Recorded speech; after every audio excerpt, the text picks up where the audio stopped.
તો આવી રીતે અમારે પાલક ગોઠવવાનું હોય છે.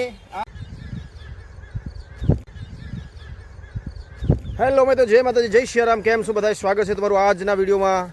અને આપણે આજે જો પાલક વાળવા માટે આવી ગયા છીએ.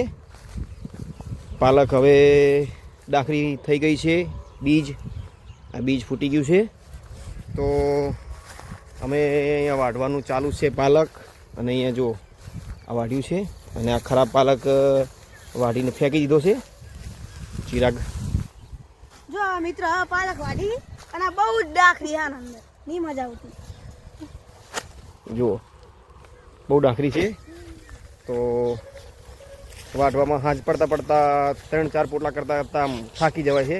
અને તમને વિડીયોમાં ક્લિયર દેખાતા નહીં હોય પણ અહીંયા જો આ પાલકનું બીજ છે. આમાં અહીંયા મચ્છરના ઝુંડ છે એકદમ.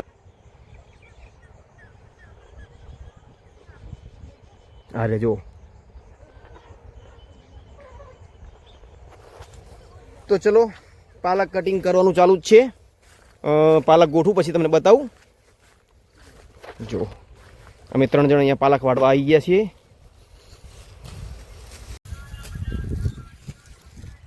તો મિત્રો આ પાલક બધો પાલક જ છે. અને પાલકની રેસીપી પણ ઘણી બધી બને. પાલક બટેકાનું શાક બને, પાલક પનીરનું શાક, પાલક મેથીનું, પાલક પનીર, ઘણું બધું રેસીપી બને. એમાંથી તમે કઈ કઈ રેસીપી ખાધી છે, બનાવતા આવડે છે, કોમેન્ટમાં જણાવજો. જો આ રીતની મોટી મોટી જુડી હોય છે પાલકની. અમે તો વજનથી પાલક વેચતા હોઈએ છીએ જમાલપુર માર્કેટમાં. મિત્રો સાંજના 6:15 થઈ ગયા છે અને કંઈ બહુ પાલક આજ ભેગો થયો નથી. જો તો ચિરાગ થોડીક ઝડપ રાખજો.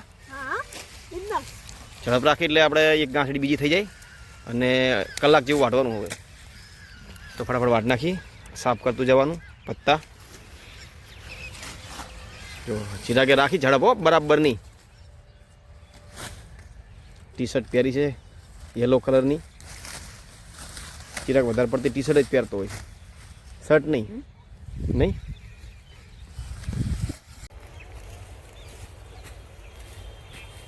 તો આવી રીતે અમારે પાલક ગોઠવવાનું હોય છે.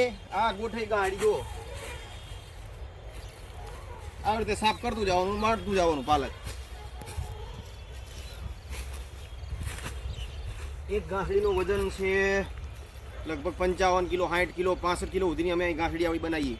પછી માથે ઉપાડવાની, પછી છેક 200 મીટર જેટલું જવાનું ઉપાડી. એ વાળે ટેમ્પો ઊભો ત્યાં જુઓ, નહીં દેખાતો હોય વિડીયોમાં કારણ કે લોંગ ડિસ્ટન્સ છે એટલા માટે. તો ગોઠવવાનું ચાલુ છે.